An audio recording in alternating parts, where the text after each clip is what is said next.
I come to visit my friend's allotment. He's been growing things in his allotment for many years.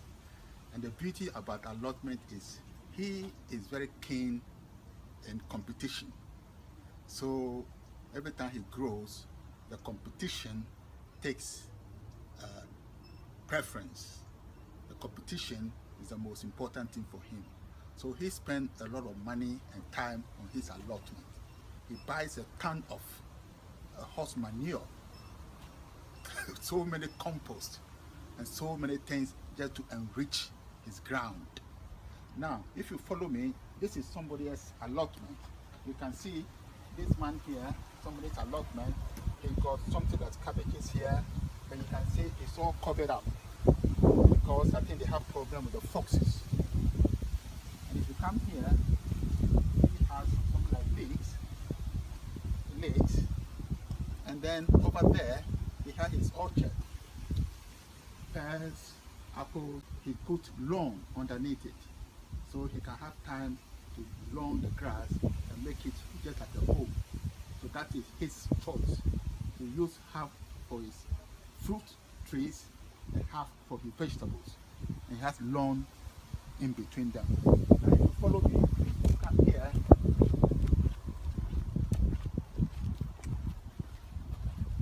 He got his runner beans here. You can see his runner beans, and that is his plot. My friend's allotment.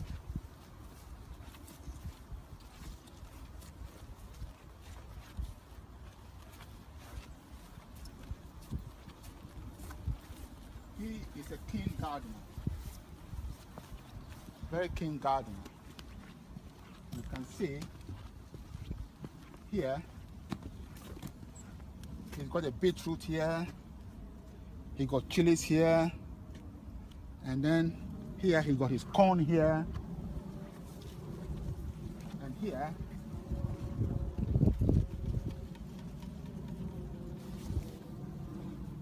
and he take it off. You just eat it. You don't have to cook it. Very creamy, very juicy, yeah. You don't have to cook it. Yeah? Just beat up at home grown.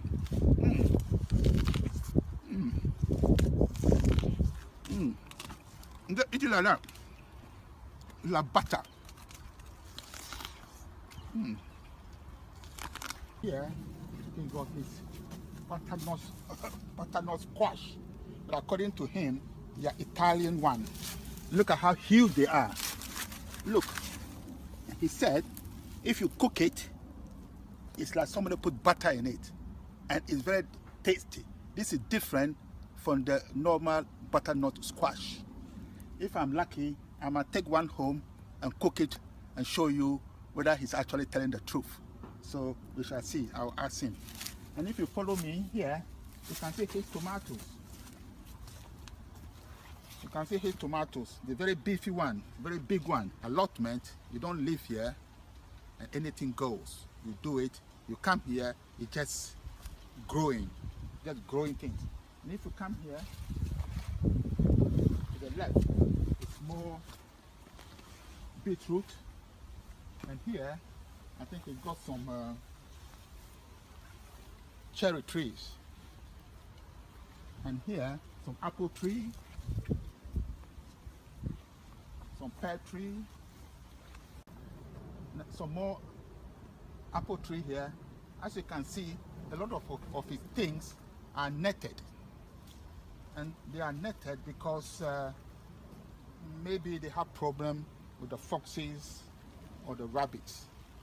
So he had to take precaution. You see, these are some apples that he has.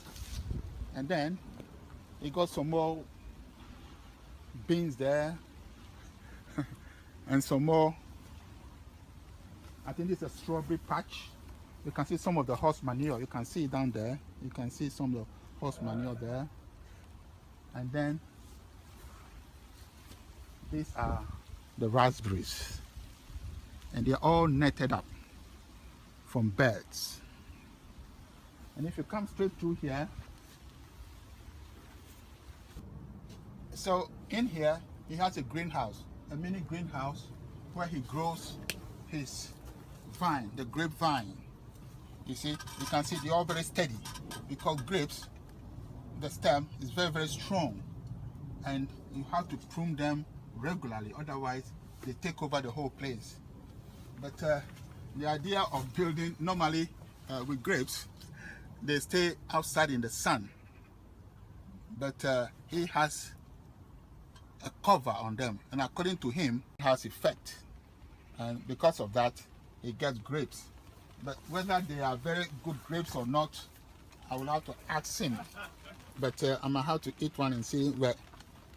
A bit sour. Underneath here, the foreign plant is called bitter gourd. Yeah, bitter gourd. You got two here, and also in the greenhouse, and there's another one here. Bitter gourd is very good. It's very good, but it's a bit bitter. And here we have the chilies or pepper. This one, they are peppers, all peppers. So there's a lot you can do in the greenhouse. These are the broccoli. You see, we like to nest our seed. So he has a greenhouse here, so he's able to nest the broccoli in this place. So by next month or two, it's ready to go outside. For me, I don't have the time to nest the winter crop in the greenhouse. I don't have greenhouse. I don't use greenhouse. My things are all open. I only use a mini greenhouse to nest my seed, my tomatoes, my pumpkin and all. But he has a room and the space to nest this. So maybe I might come and borrow some of this one for my winter crop in my garden. So this is how it grows.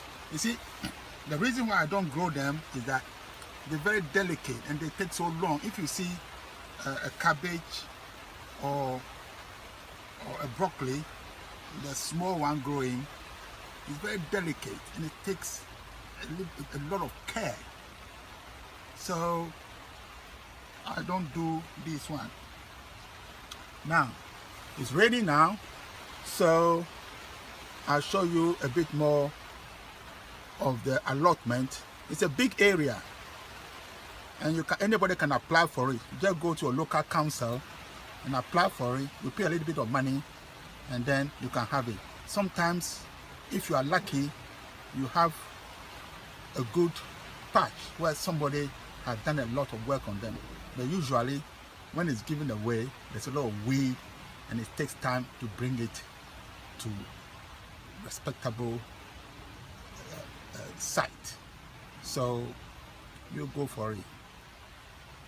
In this shed here, he has his compact kitchen, his kettle, his coffee maker. As I said, gardening is hands and knees, sweat and perspiration. So you've got to have time for refreshment.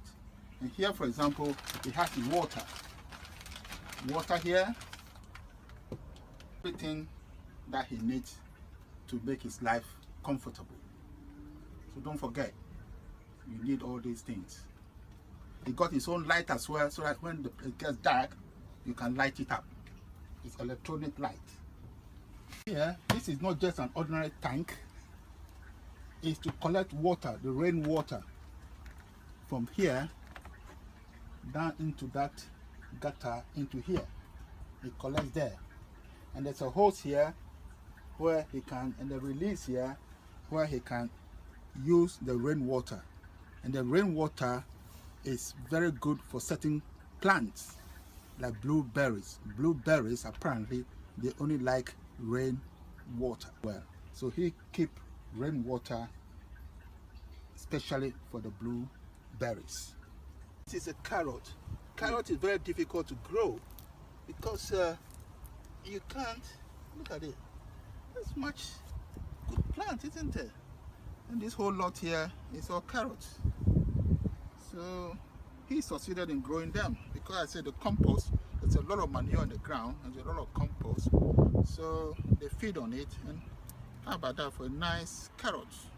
But normally with carrots, if you grow them in a non-fertile soil, you don't get anything much. You know, it's very difficult because it cannot penetrate the hard soil.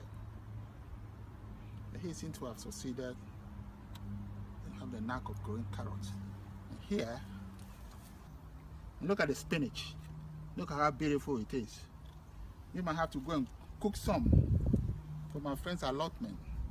But as I said, I might get the squash. You see, with the squash, you do nothing with it. You just cut it up in pieces, season with salt, olive oil, and bang it in the oven. Half an hour to an hour, beautiful. And it really takes, as he said, like somebody put butter in it. So I'll try that for you. So now that you've seen what allotment looks like, it's a very beautiful place. You know, everybody have the same goal, just to grow crops. Anything at all you can grow, because the whole land is for growing. And here, not only just growing, you can meet friends, you can exchange ideas, you can share things, and it's very therapeutic as well. So if you have an allotment, please carry on with it. Don't give up. Just do it. And even at all, if you have a small patch, you are not in competition. No, just do what you can. And then you succeed in one thing, it will lead to another. And eventually, you can see that your whole allotment is full of nice crops. So enjoy gardening. I keep telling you that you can grow a lot of things in pots. You know, but with pot, you have to be very careful, because you got to have holes underneath and the saucer underneath so that the water can drain. So many things. Look at this, my friend here. Look at what he's grown in the pot. That's a pot. Look at this, aubergine, and look at it, and it's still growing. You got aubergine here, and it's still growing. And here, some more aubergine. And look at them, all in pot. Just pot. You see, just pot. And what is this one here? This one is still more aubergine. You can see this one even not even in pot, but it's a bag, a green bag. So it shows you that you can grow things anywhere in the house, anywhere at all in the garden. You don't have to have soil. Look at this one here, just a bag, a green bag, and he's growing this thing inside. And look at the success he's having. Look at it, the success he's having. And this little one, when you cook it, is ready to eat. Look at here. Just look at the beauty of the bag. It's just a bag. That's all. Nothing else. Just a bag. As I keep saying, if you live in an apartment or a small garden, you can have things like this. So go ahead and do it. Just do it. It doesn't matter. Just do it. Just get something. Put compost inside. Don't worry about the compost. Any compost. I normally use multi-purpose compost. Just fill it up. Grow the things inside. You see, this is just another pot. Just an ordinary green, small little pot with compost inside there. But he must have a lot of manure inside. But just a compost, ordinary compost. And this, how many plants is here? Just one chili plant. And look at the result. Just look at the result. Beautiful. So there's a lot we can do.